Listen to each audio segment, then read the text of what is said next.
What's up, y'all? It's Mike the Young OG, your host. Before we get into the episode, definitely got a shout out to my men right now. Boom! Look at it! Look at it! Look at it! Look at it! Bruh. So, if you have a beard, I'm not talking to you guys who got the clean cut faces. Shout out to y'all. But if you got a beard, this right here is what you need. This Essence of Lavender Beard Cream from Naughty by Nature. As you know, I am an ambassador for them, and I don't get behind anything that I don't believe in. So, for everyday purposes, this has been a lifesaver. And I mean this, I'm not boosting the brand, nothing. For real, man. If you need something to just put on your beard, just to get it moisturized every single day, this is the way to go. Definitely gonna hip y'all, of course, as I, am backing up the brand. I definitely am gonna show y'all what my process is like every day for taking care of my beard, my growth from when I was in college, from before I was using the products, all that. But as of right now, if you need one product to go look at and you're like, hey, I need something for my beard, this will do you justice. It smells good, it feels good, it doesn't take a lot to put on. I had a half a bottle of this, and it took me about 6 months to go through. You don't need a lot. So when you're making this investment, which what it really is, it's an investment into yourself. Don't look at the price and be like $12, $10, oh, for this, and this. Like, it's gonna last you almost half, if not more than half a year, depending on how much you use it. If you don't use it every day, it'll last you more than 6 months. But if you use it every day and you're using it, for sure last 6 months. So, men, Essence of Lavender Beard Cream by Naughty by Nature. Go get you some. I'm not rapping. Oh, I'm rapping. I'm not capping. What's up, everybody? It's Mike the Young OG, the host of the Rapper Cat podcast, and I got a special guest with me, it's Anika Williams. So go ahead and introduce yourself. Okay, my name is Anika Williams. I am 24 years old, and I'm from Virginia Beach, Virginia. I went to ODU for my undergrad and grad school, so I just finished grad school with a Master's of Humanities with a media focus. I am a mental health advocate as well as a food blogger, Foodie. Yeah, that's me. Cool. So, first thing, since you're a foodie, food blogger, I have to ask you, what would be your top 3 pastas? Top 3 pastas that I make or just in general? Either or. Okay. I love Cajun pasta. That's like my personal, like what I'm known for as far as cooking is concerned. So that's definitely my number 1. You use chicken or shrimp with that? Both. Chicken, shrimp, and sausage. My second thing that comes to mind is mac and cheese. Just straight out, it's my favorite. Side dish is my go-to. It's like what I'm looking for when I go to a restaurant. They got mac and cheese. It's mac and cheese slapped. Mac and cheese is my number 2. Okay, let's see. Pasta. Okay. My number 3, I'm gonna go with ravioli. I make this lemon ricotta ravioli from Trader Joe's, and then I make a homemade sauce with it and shrimp, and it is so good. So that's gonna be my number 3. That just made me hungry. I ain't gonna lie to you. So definitely, I like the mental health page that you did. I was checking that out the other day. Thank you. And I just want to know, what was your inspiration behind getting behind mental health? Sure.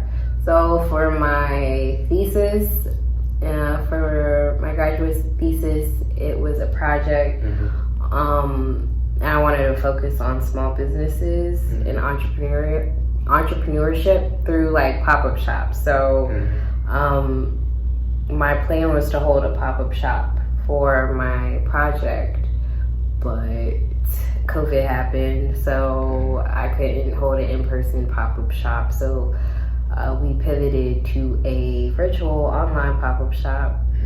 And with that,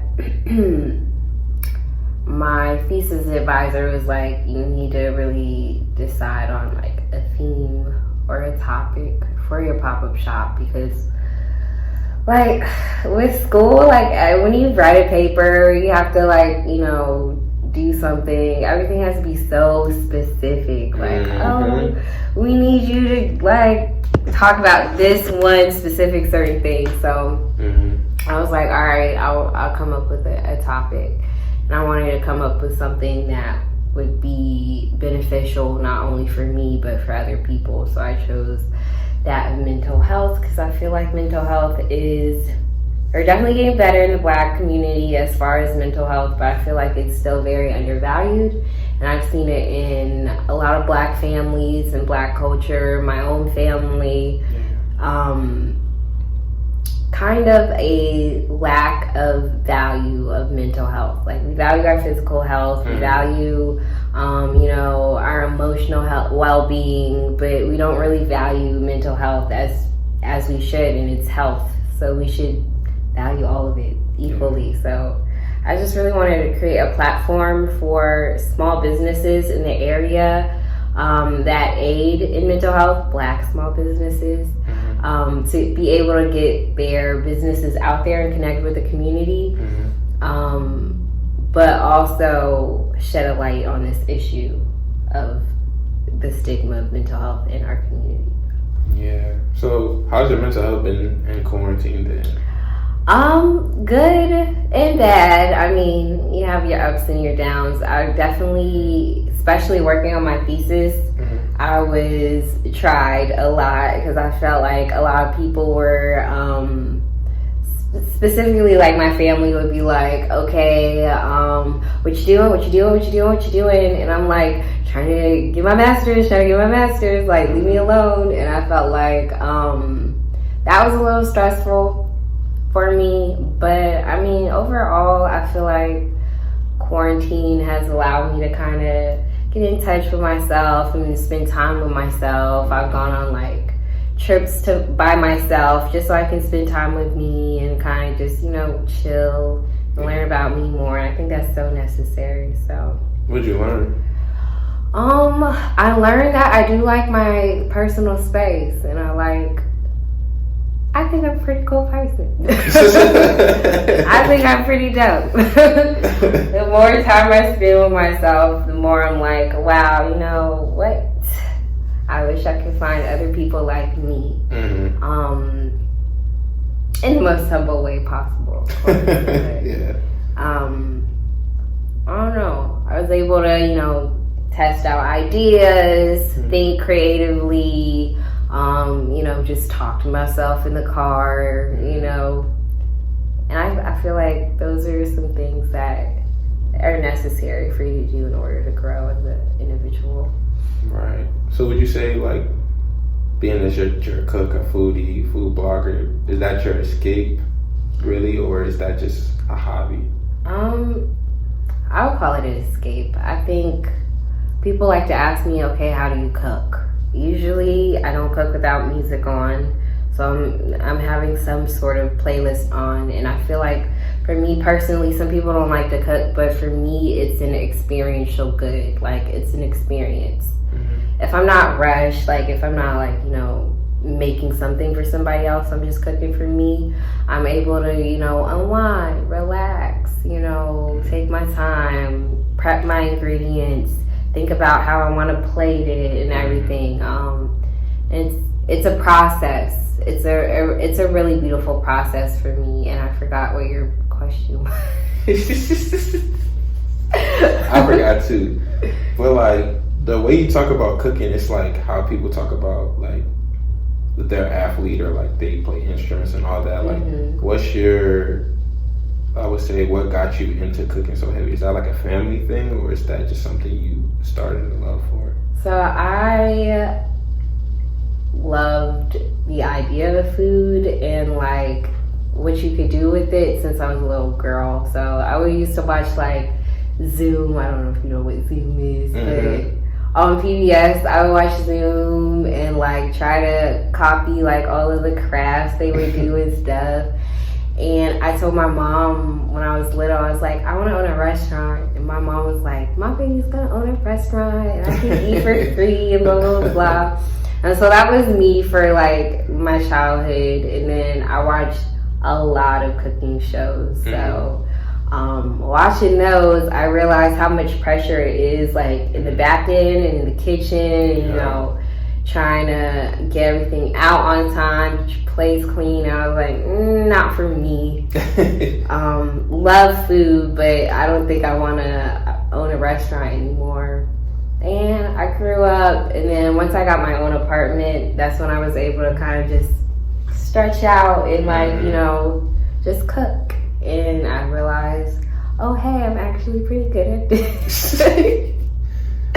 So that's how I started. I've always loved food. I'm a big food critic.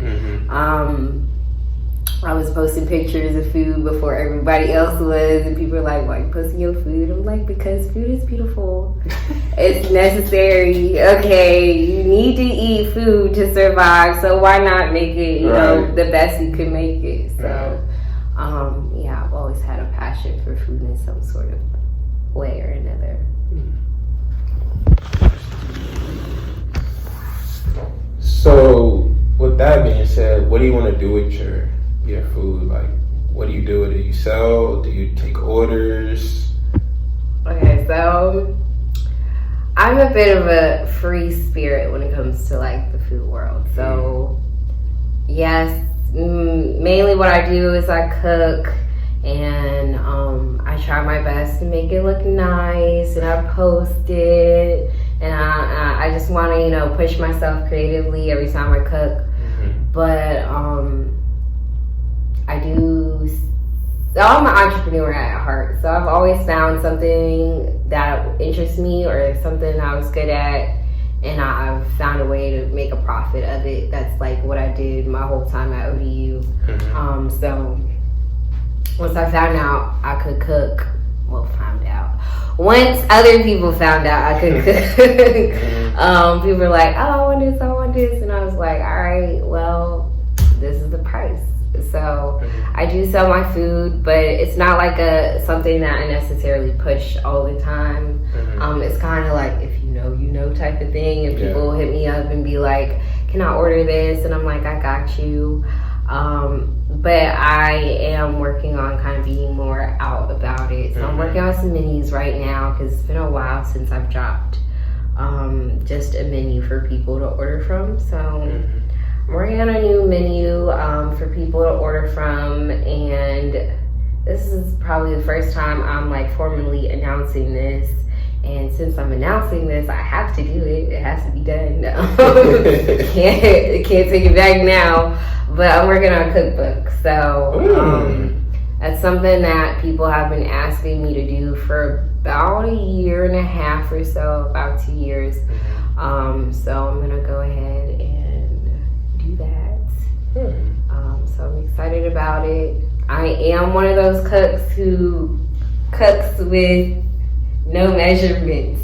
So I'm not going to tell you when the cookbook is coming out, but I'm working on it. It's definitely going to be a process of kind of learning more about my own recipes, because everything I do is to taste. So I have to go back and figure out how much measurements to do. And I might do like, you know, I might put to taste here and a sprinkle there, but I'm gonna do my best to give the people proper measurements, because I know, like, for people who don't cook, they get so caught up on, okay, how, like, is it 1 cup or is it half a cup? Like, people get so stressed out about stuff like that. Is it medium heat? Is it high heat? Like, so I really want to be as detailed as needed for, you know, that type of audience.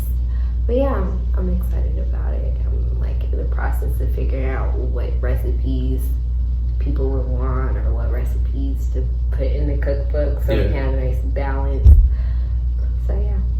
So, being as that you are creative, how do you even get your process going for cooking? Like, do you just catch a vibe looking online at different things, like cooking wise or cooking shows, or?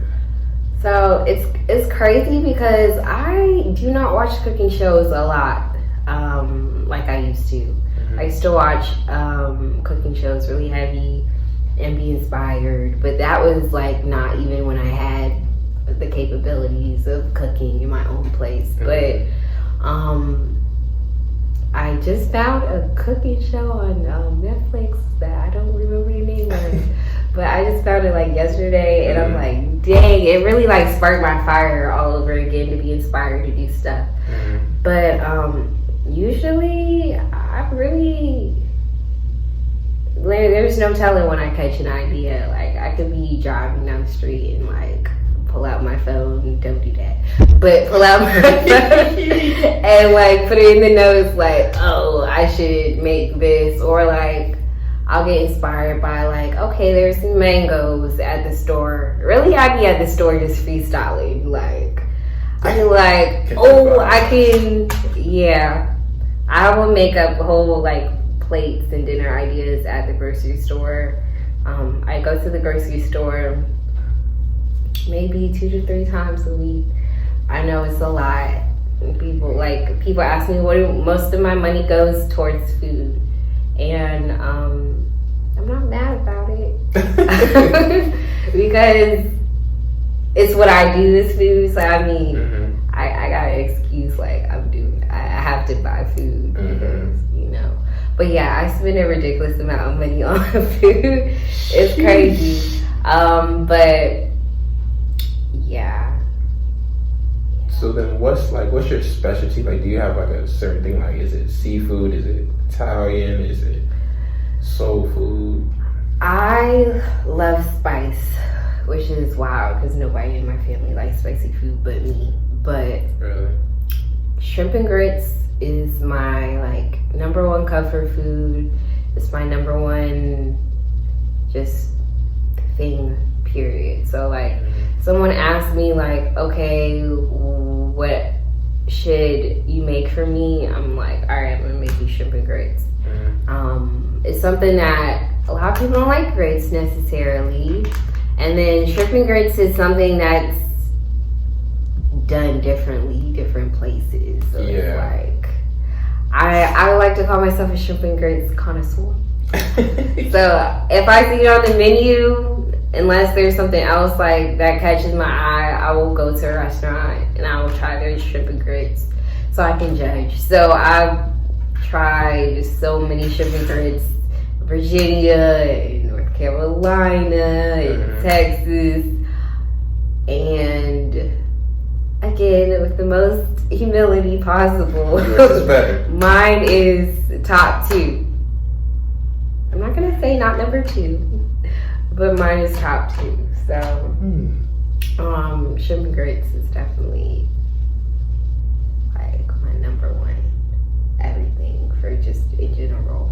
So your friends must love you then, since you always cooking. Like, they what you doing? Yeah, my best friend, she lives in Texas now, but she was my number 1 like food taster. She would come over and I would just cook her stuff. And what's so good about that is we're both like food critics. So that's my road dog. We go somewhere, we go to a restaurant, we're both like, needs more salt, So for me, like, she's somebody that I can trust. Because sometimes you just feel like people hype you up just to hype you up. Like, I know the food is good, but sometimes I want to know I can trust somebody to give me the proper feedback that I need so I can always grow to be better. Right. So yeah, she's my go-to for trying my food, and I'll cook stuff that she usually wouldn't like. I like cooking stuff for people who say, I don't like tomatoes. I'm like, all right, well, this pasta got tomatoes in it. We're going to see if you really like tomatoes or not. I had people tell me I don't like onions. I cook some with onions for them. I don't do it on purpose. This is some things, okay, you just have to do. And they don't tell the difference, or they're like, oh, I can eat this now. So that's always interesting. That's always fun. So have you lived in the area the whole time? Like, ever since college or? Yeah, so I was born in Portsmouth, but that was just a hospital. But I'm from Virginia Beach. Went to Virginia Beach through being born all the way to high school. Came here for college, and I've lived in Norfolk ever since. And I feel like I know more about Norfolk than I do about Virginia Beach. Not know about it, but like as far as food at least, like if you want food restaurants in Norfolk, I got you, but I don't got you for Virginia Beach. So, so I asked that just because something in the water. Like you've been here your whole life and not really to have anything like that. For you knowing everything, the history of Virginia Beach, been here for 20-something years, how big was that for you? Something in the water was so amazing. Like it really had me speechless. And like going every single day was just a blessing. Like even we were robbed a day and it was still the best experience I've ever had just in general. And I've gone to plenty of concerts and things like that. I used to be a concert writer actually, but the love for Virginia, having people like want to come to Virginia Beach just was amazing. I wrote a 20-page paper about something in the water. Sheesh. Oh my gosh. That's how great I thought it was. Like from, the love, the local partnerships. They partner with ODU. We had pitch competitions. The Sunday service choir. Jay-Z, I almost passed. I was so dehydrated, but I had to see Jay-Z. Like, oh my god, it was amazing, and it's something that, like, if you missed it, you missed it. It gives me like, okay, Woodstock vibes or Freaknik, or it's just something that we won't ever have again. Like there'll be something in the waters, sure, but that first one, that was different, legendary. It was insane.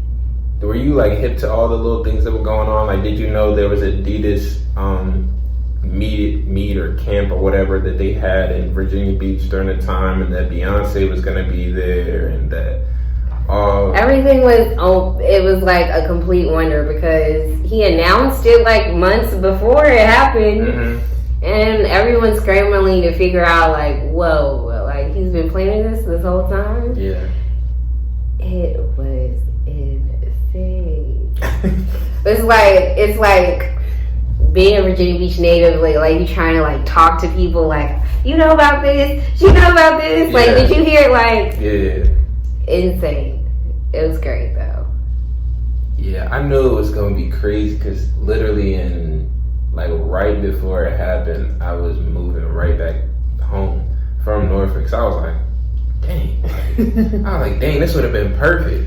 And so I'm still working down here though. So my boss calls me. She's like, are you home? And I'm like, nah. She's like, Beyonce's in the mall right now. And I'm like, what? And she's like, yeah, she's in the mall right now with 3 big bodyguards.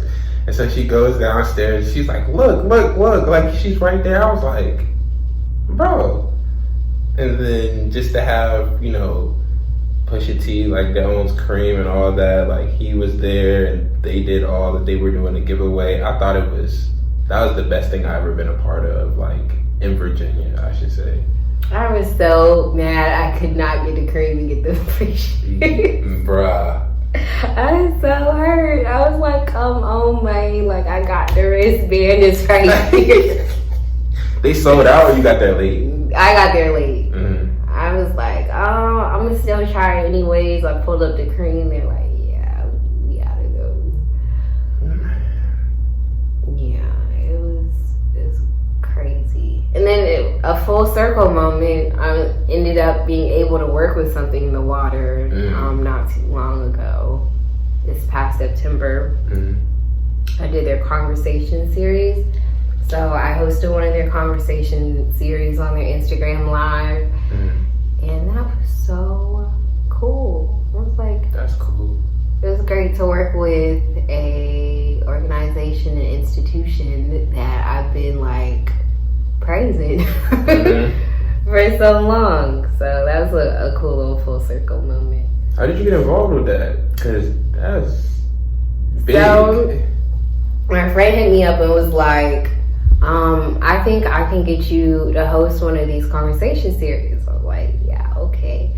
And he was like, the organizer, she's gonna call you. So I was like, okay. She called me. We had a great conversation on the phone, and then she was like, yeah, we would love to have you host a conversation series this weekend. I was like, this weekend? I'm like a very like I gotta prepare for things type of person. So I was like, what? She was like, yeah, we would love to have like 10 solid interview questions for you by 7 o'clock.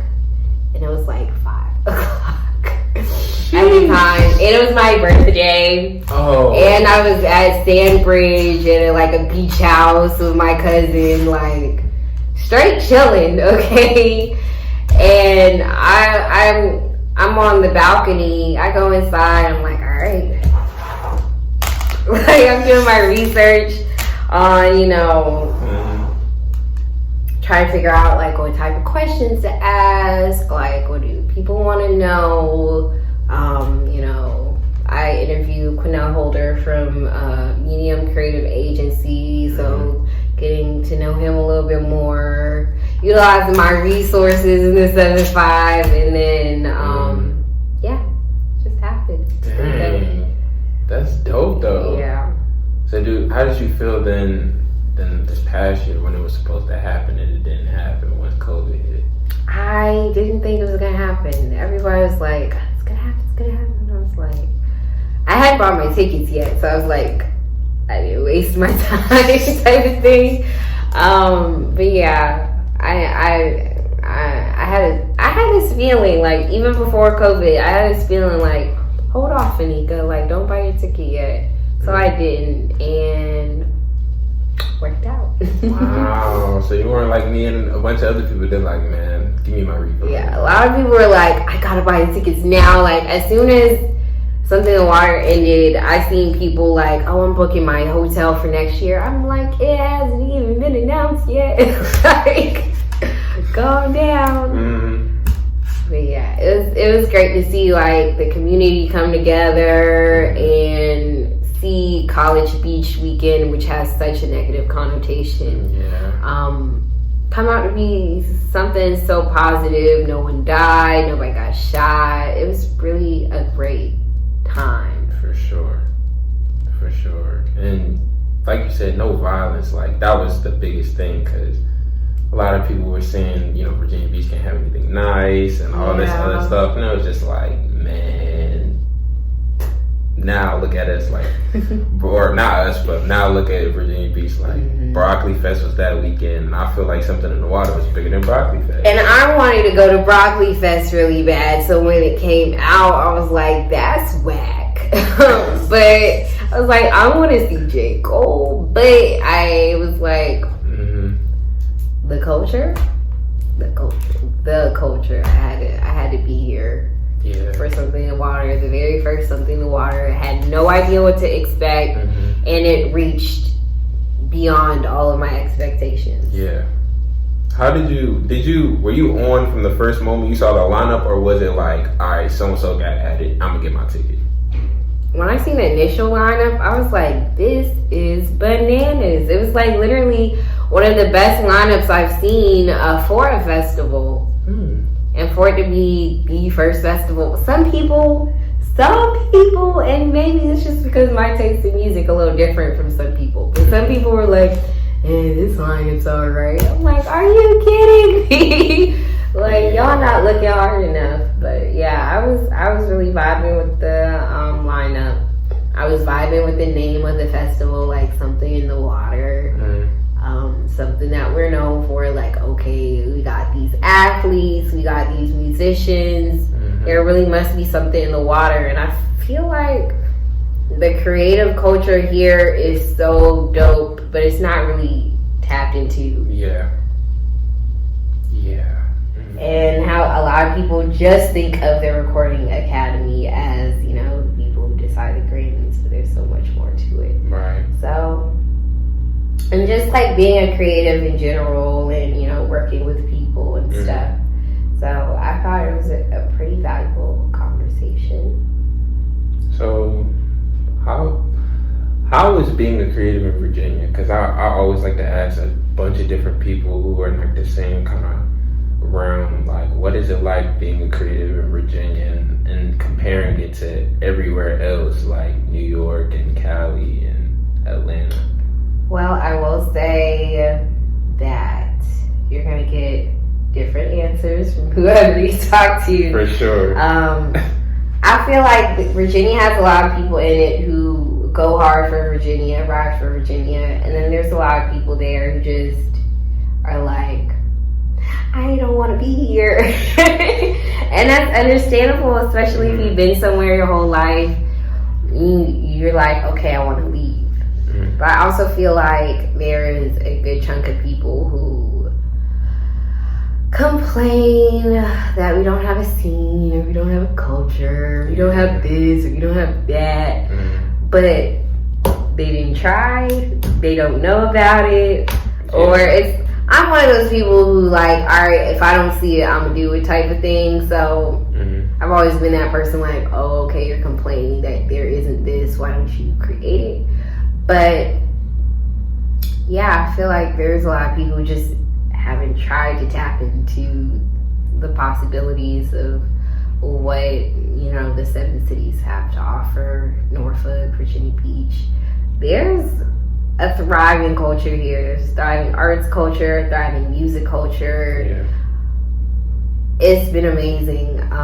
I started getting involved really with the culture in the 757 when I got to college and became a concert writer and an arts and entertainment writer. So I wrote for the Mason Crown here at ODU. Oh wow! And I would get free passes to go to the Norva and go to concerts and write about.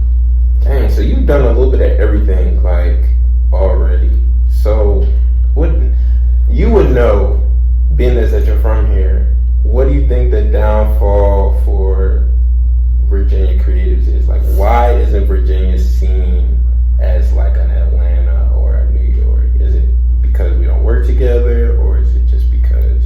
So that's literally been a question for the longest. I've been to events about it. I've been to like all types of like, panels, like we need to discuss why Virginia is not considered, you know, the area it should be. And that's why we value the something in the water. That's why we value what Pharrell is doing here, because we're getting more notoriety and attention that we've had some in the past, you know, in the 90s. Virginia is just such a hub for so many amazing people. Allen Iverson, Missy Elliott, Pusha T, Pharrell, like Ella Fitzgerald, like it's crazy. Yeah. But Timbaland, like the list goes on. D'Angelo from Richmond, like the list goes on and on about the extreme talent here in Virginia, and I'm so passionate about it. And the question is, why? Why aren't we known about? I don't know. Like, I feel like people who are not from Virginia, they hear Virginia and they're like, what's that? Like, I really feel like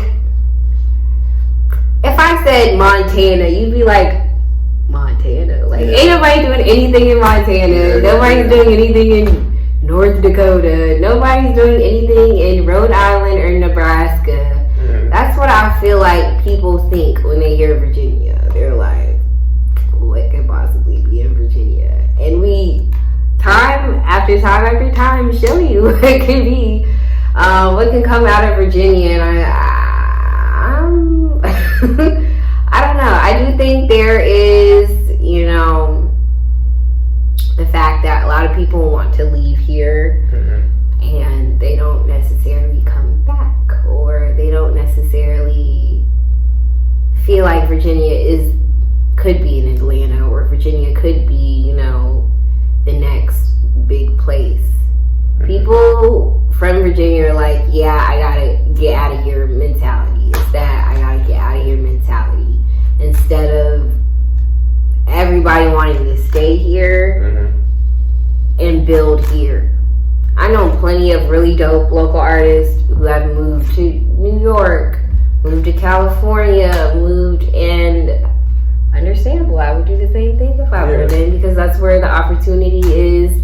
That's where, you know, all of the other creatives are. That's, you know, in your mind where you go to get noticed, recognized. And they say, really, to be successful, you're not recognized from the people where you live at. Like, for me to be successful as a business owner, I can't rely on my community or my friends.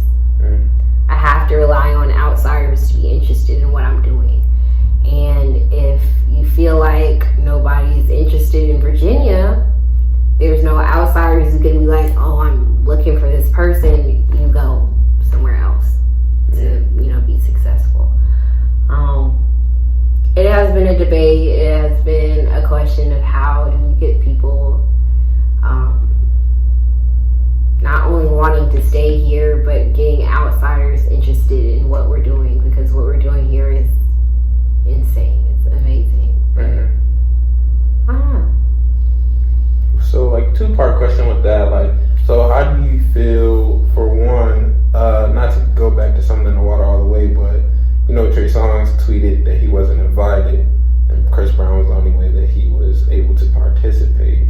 How do you feel about that, and how do you feel about people like Trey Songz and Chris Brown moving away from Virginia, and everything is about LA now, or New York? Like, they don't really come back to Virginia and do something here. Like, I think that Pharrell is a blessing.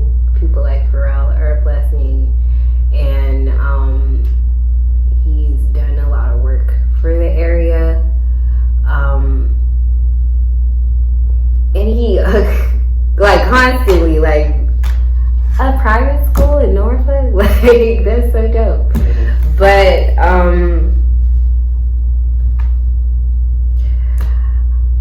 with the whole Chris Brown, Trey Songz thing, it's like you get to the point where you kind of forget that they were from here. I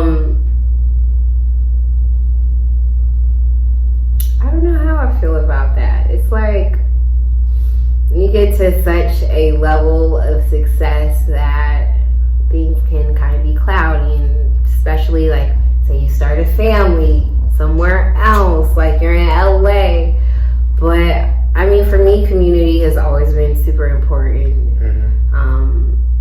And giving back to my community has been super important. So I would like to see more Virginia artists like Chris Brown and Trey Songz kind of contribute more. But at the same time, I've always have this, like, you don't know where a person is coming from type of perspective. Like, you can't really judge something without having all of the facts, all of the information, and you will never have all of the facts or the information. So I take things with a grain of salt, you know, and kind of push forward. So I don't like to necessarily judge people for, like, not giving back to their community or not, you know.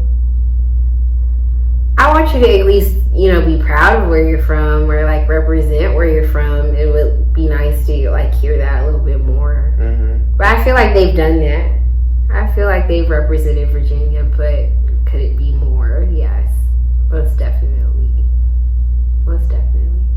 so would you say, like, then when you compare them to somebody like a Nipsey or somebody like you, Pusha T and Pharrell, and New York is its own thing, they are gonna scream they're from New York no matter where they go. Like, how should creatives nowadays carry themselves whenever they hit the main stage and it's time for them to blow up? Should they leave or should they stay here? I think they should do whatever they think is best for them. I mean, you shouldn't forget where you came from because ultimately that's what made you who you are, you know? I think for, you know, like you say, Pusha T is always going to represent Virginia. He's always represented Virginia. Pharrell, Missy, Timbaland. I want to see more people proud of where they from. Like, you see people who are like from Fredericksburg and they be like, yeah, I'm from DC. No, you're not. Like, you see people like, I'm from the DMV. No, you're from Williamsburg. Like, it's not the same thing. It's not the same thing. I just see a lot of people who be like trying to catfish where they're from. Like, be proud of where you're from. Like, if you're from the suburbs, like, you're from the suburbs. Right. It's not really, people be struggling to prove that they deserve what they deserve, or they've earned something because, oh, I got it out the mud, I'm from here, I'm from the down and dirty. Like, you can be from a nice 2-parent home, okay, and be successful and be proud of that. Like, be happy that you didn't have to go through the struggle that the next person did. Like, own up to who you are and where you've been. I want to see more of that. I want to see if more people like straight up say, yeah, I got a mom and dad. We gotta normalize. You are blessed. Be happy about that. You know, live in your truth. So I definitely want to see more of that. I want to see more people just owning and claiming where they're from, whether it's good, whether it's bad, and just, you know, inspire other people, because representation is so important to me. Like, having someone who looks like you, who's gone through the same things as you, be able to say, oh, she did it, I can do it too. So I'm gonna tell you, I'm from Virginia Beach, Virginia, okay? I've lived in the suburbs growing up, but I've also lived in not the suburbs growing up. So I've seen a little bit of everything. I have a mix of upbringing, so I just feel like people should just own up to who they are and where they're from. I totally agree. I think the notion of like getting it out the mud is getting old and worn out. Like, because now I see one more gas station video. It was cool the first few times I seen it. Like, oh, this is cool. This is raw, like gas station music video. But if I see one more gas station music video, I'm gonna lose my mind. It's been a long time coming. Like, y'all gotta stop it. Yo, nah, for real. Cause I mean, now you look at the NBA, you look at a lot of like professional sports, the kids are coming from the suburbs. Like, Steph Curry's from the suburbs. Like, you got a few people there that's like, oh yeah, I grew up this, and this, and you always will, but normalize coming from the suburbs. Like, there's nothing wrong with that. And I think what a lot of like celebrities lack nowadays is authenticity and genuine stuff. Like, I can't relate to somebody who's always from the hood. Like, everybody on TV's from the hood. Like, there's no way. Like, and Drake talks about it all the time. He's talking about, when I got here, they said I wasn't black enough, or they said I was too white or whatever. Now that I'm here, they say I'm not black enough. And it's like, you gotta be able to like be relatable on all aspects. Like, okay, we don't come from the same place, but your morals, your values, everything, I can relate to that. Like, you're genuine, I can relate to that. It's not a lot of people you can really relate to if you're not from the hood in the music industry or in the industry in general. So everything's about branding nowadays. It's how you present yourself to other people, and with branding comes authenticity. And you have to prove that you're authentic in what you're doing. And as soon as someone figures out you're not authentic, or you do one thing that is seemingly inauthentic, it all crumbles. Yep. And then you got your cancel culture, you got all of that seeps into it and can really either build you up or tear you down. Authenticity is so important. Mm-hmm. Do you think that's something that stands out about Virginia's authenticity, or do you think it's something else? I think people from Virginia, I don't know. I've always felt like Virginia just has this different type of vibe, different type of swag to it. Like, we just cool. Like, we really are. We just mind our business. We just cool. Like, the music. Ugh. There's nothing like it. Who's some of your favorite artists from Virginia? Like, that's not mainstream. That's not mainstream. Well, I can tell you like some of my favorite local artists. I don't know if I'm pronouncing this right, but his name is Seiki. He's really dope. Did he go to ODU? I don't think he went to ODU. Huey Supreme. He just changed his like stage name not too long ago to Jesse Boone. I've been rocking with him since 2016. Whenever I started writing a concert concert writer,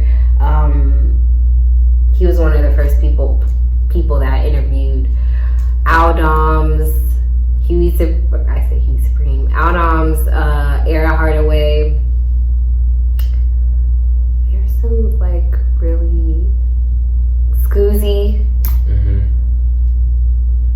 Marv P. There's a lot of amazing local, natural, raw talent here that I would love to see explode and deserves to like get all the flowers that they possibly can. Being a creative in the 7-5, I've organized a lot of events, a lot of shows, a lot of pop-up shops, and I've just been able to see so much raw talent from like visual art, photography, poetry, music. It's just amazing what we can do. So, give me some of your black businesses, like clothing brands or whatever. Like, who do you really support? Like when it comes to like business like that. Sure. So what my whole thesis was on. So I got you to that. So off that, Growth is located in Suffolk, Virginia. It is a herbal shop. My friend Janae Brown, she is the owner, CEO, black owned, ODU alumni owned, women owned, period. It's been amazing seeing her growth over these past months. She actually was opening a restaurant at first. So she was opening up a restaurant during the pandemic, and I was kind of on board with that. I was helping with the menu curation, and that was like okay, that's where I want to be, like, figuring out menu items and stuff. So I was so excited about that. And then the pandemic happened, and some unforeseeable things happened, and then she pivoted to a whole completely new different business, selling herbal blends and rolling papers and things, and she's killing it. So that's one black owned business in Suffolk, which is like Suffolk. Actually, there's a lot of great businesses out in Suffolk. I don't be wanting to drive 40 minutes, but there's some stuff in Suffolk. There really is. There's some cool things to discover in Suffolk. So that's one of them. Of course, we got Norfolk Smoothie, downtown Norfolk, owned by Aziz, who he used to work at the juice bar, managed the juice bar at ODU. And ODU has been so amazing supporting him in his business adventures, going to downtown Norfolk on Granby Street, opening Norfolk Smoothie. Love that business. There's, what else? Nails by Dime. She's a nail tech out of Chesapeake, and she really is the definition of hustling, and really, she was working out of the residence halls at ODU doing nails. She did my nails out the room, okay? All the way, she's at like 30,000 followers. Sheesh. Right now. She's about to actually do nails in San Diego, all the way across the country. Wow. She's done so much amazing work, and she's grown over time to not only have a business herself, but train other people how to do their own nails and start their own business. So she's not even just helping herself and providing representation in the form of being a nail technician, but she's literally helping other young Black women be able to start their own business and just overall improve the community. I don't even think she realizes like the intensity of the work she's doing right now. It's so amazing. I'm trying to think what else. There's Feeling Moody LLC, which is, she's a therapist and she has a clothing brand out of Virginia Beach. So I definitely worked with her heavily with my thesis on mental health in the Black community, and she works in the stigma and get the conversation started about mental health. She's a really dope brand.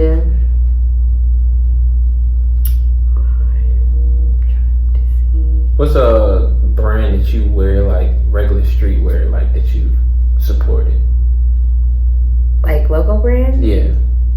Well, my own. I didn't know you had a fun fact. Yeah, in 2016, I started a brand on the campus of ODU. Wow. I started a brand called Noisia in 2016. I was a concert writer and I was the head of the fashion column at ODU. So it's crazy. I've done a lot of things. It's just all over the place.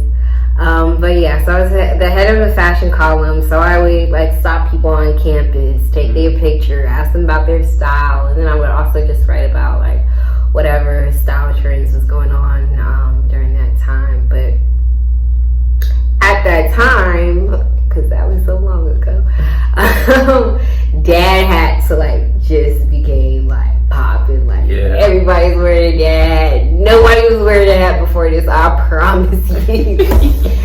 And I was like, wow. So I wrote like a little expose about it or whatever, and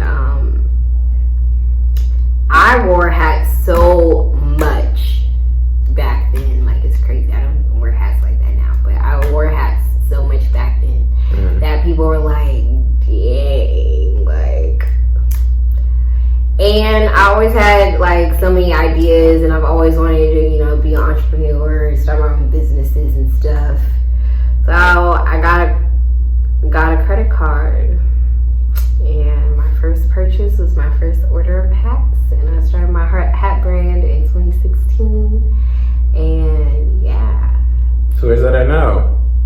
I'm straight chilling. It's always been something like I've chilled on, to be honest, but I really utilized it as a platform to be able to do so many great things on campus because I had this, name, something to like stand behind. Right. But when the COVID happened, whoo child. So when COVID happened, all of my merchandise was in this office on the campus of ODU, and they told us, yeah, we're closing this office. You can't get in any buildings on campus. And then they decided to remodel the office. So they were like, we moved all your stuff to another office on campus. Don't know where the office is. All this to say, yeah, I fell off. I'm not gonna hold you, but so I don't even have my merch now. It is in an office, random office on campus to this day, and I was on the tail end of getting my master's degree and working on this thesis project, and all of my time and energy went into that.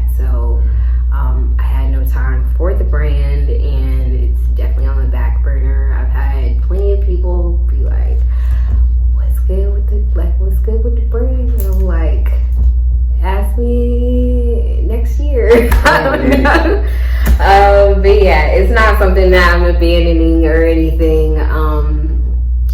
Never know what happened. What will happen?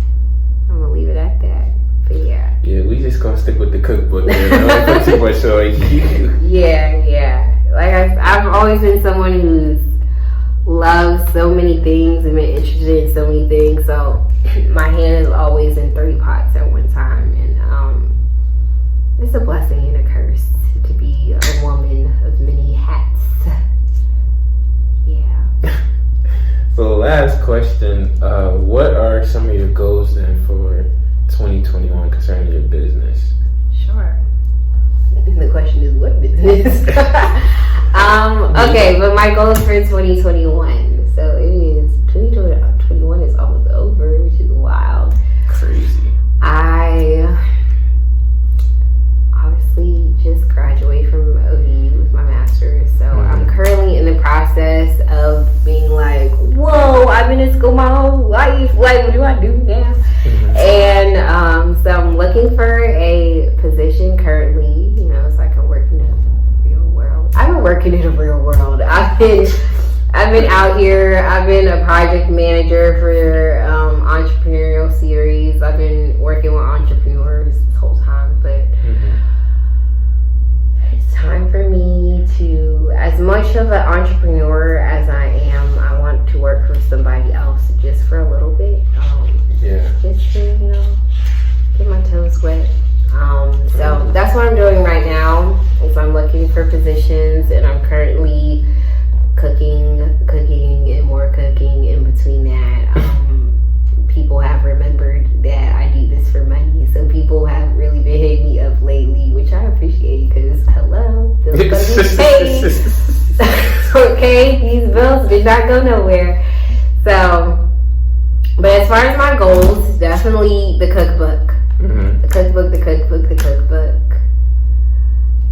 and the cookbook.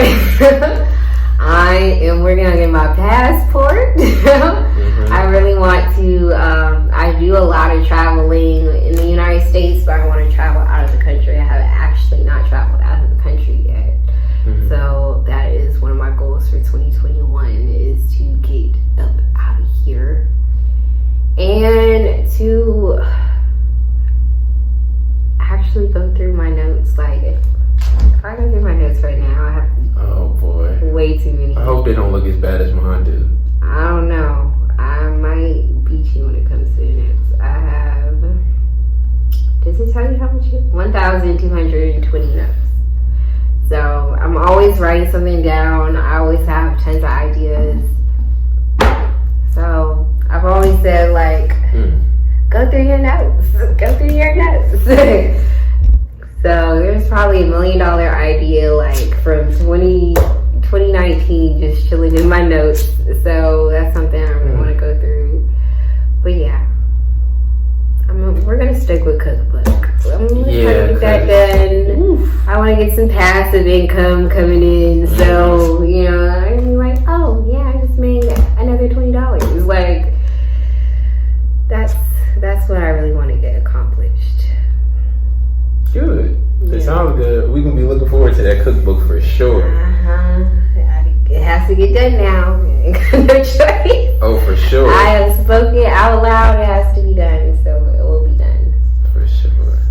So my closing scenario to you probably fits you now. It's like, would you rather have your dream life with your significant other now and get married but not have kids, or have kids and not get your dream life to your 60?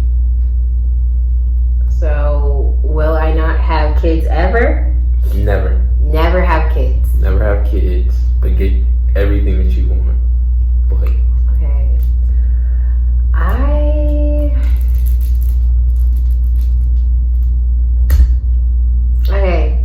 I want to preface this by saying I believe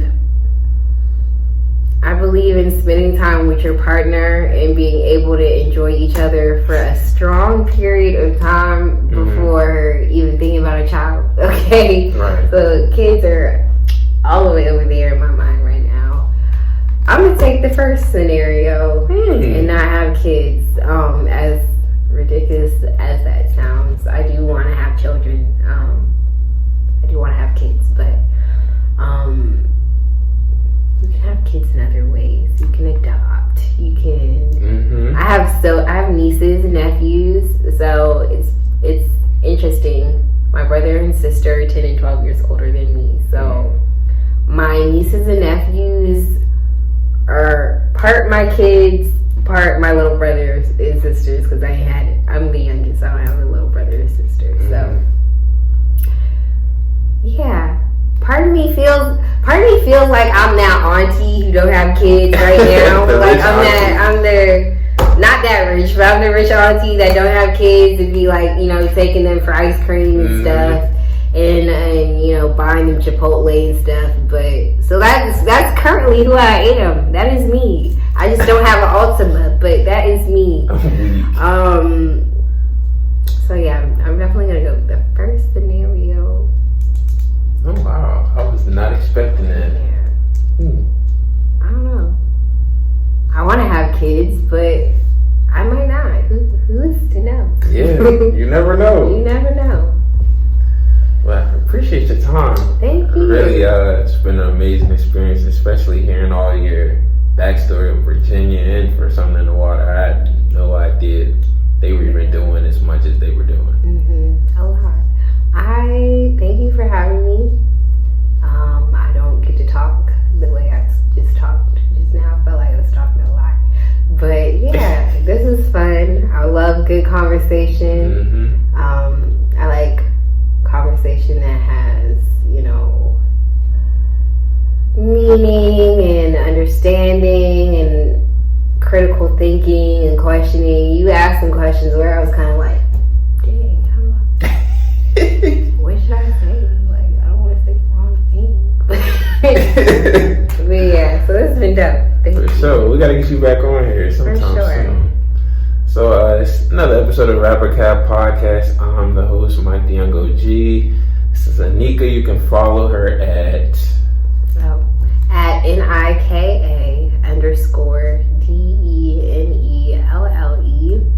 That is my personal page, and according to Instagram, I have to make a food page. So figure that out. Put the poll up. So yeah, you shouldn't have asked us. I need a name, so I'm working on a name. So once I figure out a name, we can go from there. But my mental health page is at BMHP_757, which stands for the Black Mental Health Project. Yes, sir. You can follow the podcast at RAPORCAP podcast on Instagram. If you're following on Twitter, remove the T and add the 1, and y'all tell me and Nika for Rapping Academy.